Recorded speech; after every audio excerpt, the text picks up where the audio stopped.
Okay, resuming. So sorry. Um, Again, the mom job, it just never ends. And, it's so hard to get mommy time even to blog when you're trying to blog, not exhausted listening. And I was like, wow, I look so tired. Because I was. Now, as my cousin Tank said, yeah, dude, I'm exhausted. Don't even get fooled. Totally exhausted, okay? When I would rather crash and sleep in my bed, okay, than do anything else on the planet, which would be fun, I'm tired. Um, but I also realized that I am overstretched lately, very exhausted, and so I have to set things right for myself. So, here is what I'm going to do. I am going to address, please don't mind my rolling of the eyes. I'm trying to read an email behind my iPod because the only way to respond to the email is actually to have my iPod right in front of me and the laptop right in front of me. So here's how this went down. In shortened version, okay. When I got court papers from the sheriff a couple weeks ago for my daughters, there were a lot of very slanderous, hurtful things that I'm like, holy crap, where on earth did this come from? This is a bunch of crap, and holy crap. And then all of a sudden there was Jamie's biological mother, Andrea, wrote the pastor of our church on June 2nd, 2011. So, needless to say, I snapped. I was mad. Oh, yeah, that was like it moment for me. And I'm like, you know what? I don't deserve this because I'm sitting there and I'm looking at James and I'm like, she has no idea what the hell I've done for 21 years, does she? She doesn't know how much I've sacrificed to save James or my children, which are her grandchildren, or, what I've given up of my life, okay, to deal with all these things that I didn't know any of them would have. By the way, if you decide to have kids and get married, learn about family medical background. Extremely important. Okay, so while we're doing this blog, I still do the advice thing. This was one lesson I wish I would have learned way in advance. So to my daughters out there, okay, you got a long family medical history of things that I did not know about, and so you don't know about, and I'm not going to discuss it on the internet.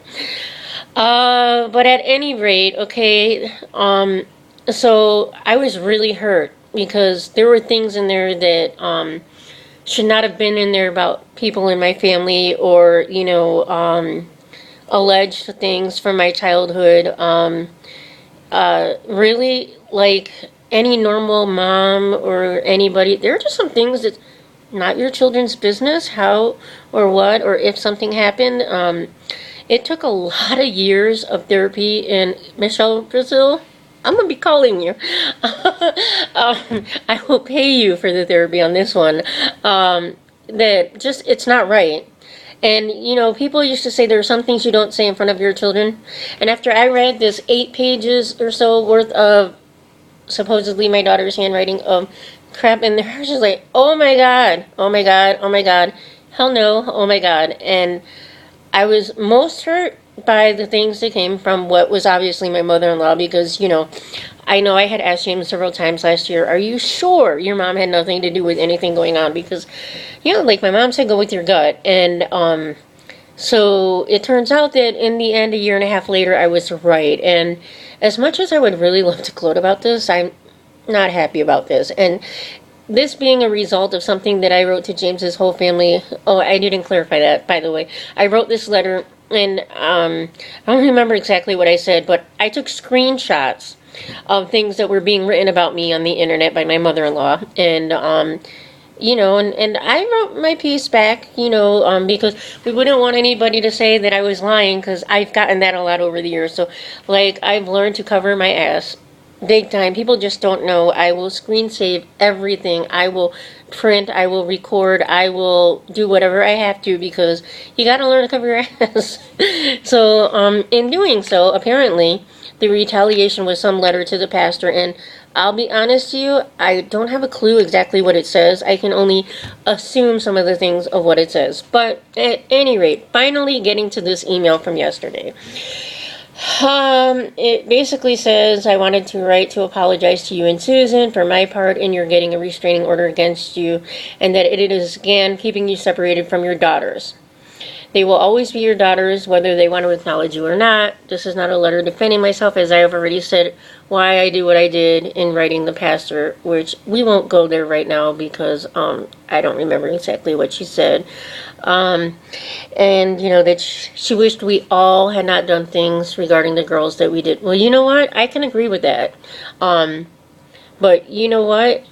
I think that I was more ashamed because I was, right before all this happened and we found out, I was writing you all of these emails. I don't remember what I wrote. I'm going to have to dig through emails, but I was hurt because I was doing this valiant effort for at least just a piece. A piece of, in case something happened to anybody, I could call and say, hey, or I could write and say, hey. But apparently I'm not allowed that option either, and so I'm going to say that if you don't hear about things right away, you're going to know that it was because of what you had written in a previous email. So, you know, I mean, apology is nice on your part, but on my part, I have to tell you that the timing is quite interesting because I've been trying to get this worked out long before this restraining order thing, and so I don't really know if I can accept an apology right now, but I am addressing it. I did receive it, I did acknowledge it, and I will say that I appreciate you making the attempt to apologize. But I have so much other crap going on right now. Really, this is just not on my main priority list except to address it.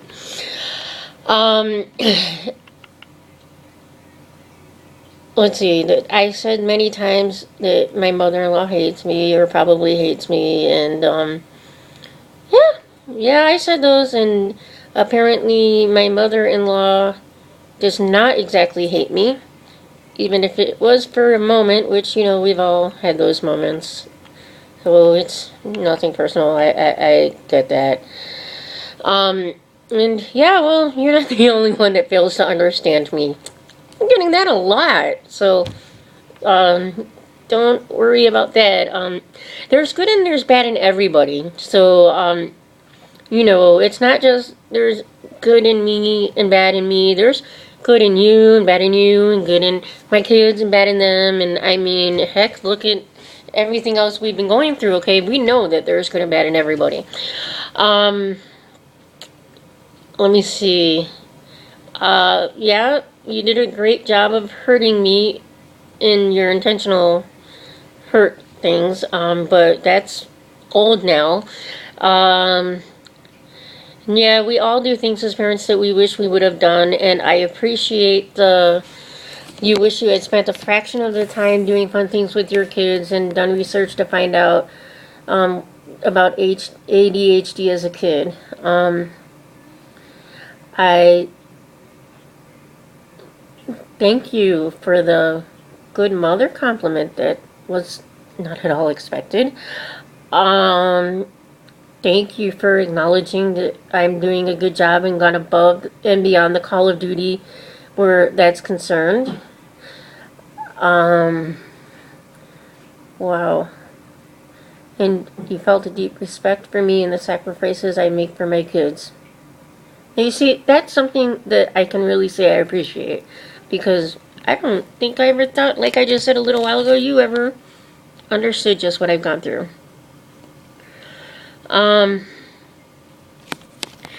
You're right, we probably will never make a good mother-in-law, daughter-in-law relationship. As I'm told, in so many ways we are a lot alike. That's totally not intentional, by the way. But, yeah, wow. Let me think. As far as your son, I have absolutely nothing to do what is going on with him. Honestly, I try not to talk about it if I don't have to. I have said, hey, shouldn't you call your mom? Hey, it's your mom's birthday or your dad's birthday, or, you know, maybe you should call them and go visit them or whatever. So that's about as far as it's gone for me in about the last year and a half. And let me clarify this for you. I can be an evil, pissed off Puerto Rican girl all I want, but I lost my mommy. My mommy died 8 years ago, and in losing my mommy, I learned a few things about life. Is that you have to make the best of the time that you have with your mom, because she's not going to be there forever.